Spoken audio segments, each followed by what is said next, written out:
अपनी आंखें बंद कीजिए और कल्पना करिए कि आप एक ऐसी जगह पर हैं जहां लोग आपको सबसे नीचा इंसान मानते हैं और आप वहां क्या सोचेंगे। इमेजिन करिए कि आप वहां की सोसाइटी आपको पानी पीने की भी इजाज़त ना दे, जहां पर आपसे हाथ मिलाना भी पाप समझा जाता है, जहां आपको बाकियों से नीचा समझा जाता है और आप उस समाज में एक बोझ समझे जाते हो। इमेजिन करिए कि आप वहाँ क्या करेंगे।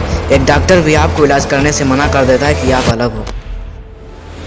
आप अपनी आंखें खोलिए। खैर यह एक इमेजिनेशन था, लेकिन आज मैं आपको एक ऐसी स्टोरी सुनाने जा रहा हूँ जो आपके रोंगटे खड़े कर देगी। कुछ ऐसा ही कारनामा महज 8 साल की उम्र के एक मध्य प्रदेश के लड़के के साथ हुआ, जिसका नाम था डॉक्टर B.R. अम्बेडकर। इनका जन्म 1991 में मध्य प्रदेश के गांव में हुआ। बचपन में जब ये पढ़ने जाते थे वहाँ तक तो ठीक था, लेकिन जब ये स्कूल पहुँचते तो इनके साथ अलग बिहेवियर, अलग ट्रीटमेंट, कई अलग प्रकार के कारनामे इनके साथ होते थे। लोग बुक्स पर इंक गिरा देते थे, पानी पीने को अलग से दूर से दिया जाता था, पानी भी अपने आप से पीना अलाउ नहीं था, क्लास के अंदर बैठकर उसको पढ़ने नहीं दिया जाता था, क्लास के बाहर बैठ के पढ़ते थे। सोचो ऐसे हालात में कोई बच्चा पढ़ने को तैयार होगा? कहेगा मुझे स्कूल नहीं जाना, नहीं पढ़ना ऐसी पढ़ाई। लेकिन इस बंदे ने इतना सब सहने के बावजूद घर में दुआ कर नहीं बैठा। आज उसी के द्वारा लिखे गए संविधान द्वारा पूरा देश चल रहा है। इस संविधान को उसी मासूम 8 साल के बच्चे ने लिखा जो एक दलित होने के नाते समाज में साधारण लाइफ जीने का अधिकार नहीं प्राप्त कर पाया। स्कूल में बहुत सारी कठिनाइयों के बावजूद भी अपने इलाके का एकमात्र ऐसा स्टूडेंट था जो परीक्षाओं में पास होकर हाई स्कूल पहुंचा।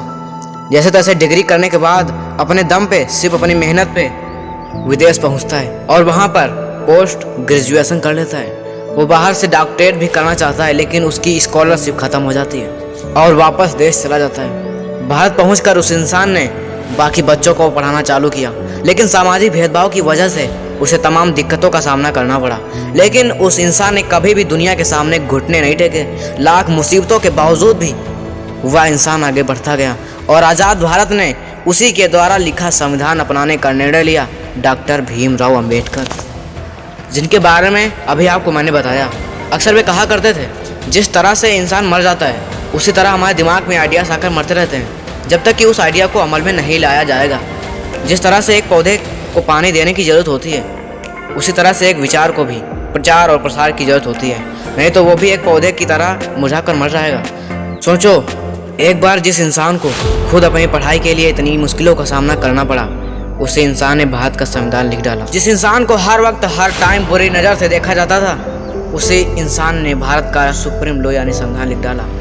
वो चाहते तो घुटने टेक सकते थे, बहुत आसान था उनके लिए अगर वो अपने आप को स्कूल ना ले जाते, लेकिन उनके मन में पढ़ाई के लिए सम्मान था, पढ़ने का कोई मकसद था, हद पार करने का जुनून था।